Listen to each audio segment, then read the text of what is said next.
Hello friends, welcome to மலையாள தமிழச்சி channel.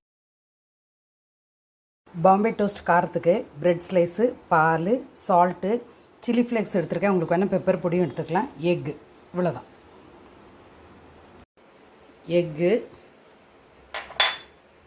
Salt, chilli flakes இதை முதல்ல மிக்ஸ் பண்ணிக்கோங்க.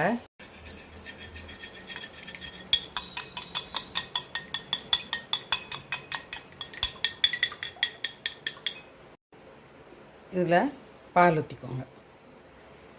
நல்லா மிக்ஸ் பண்ணிட்டீங்கன்னா இப்போ டோஸ்ட் ரெடி. நெய் இல்லாட்டி பட்டர் எதுனாலும் ஊற்றிக்கோங்க. அதே மாதிரி தான் இந்த இதில்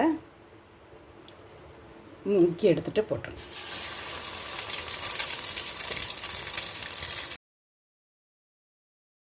பாம்பே டோஸ்ட் காரம் ரெடி. ஸ்வீட் ரெசிபி ஷார்ட்ஸில் இருக்குது. 2 டைப் பாம்பே டோஸ்ட் ரெடி. பிடிச்சா லைக் பண்ணுங்கள், சேனலை சப்ஸ்கிரைப் பண்ணுங்கள்.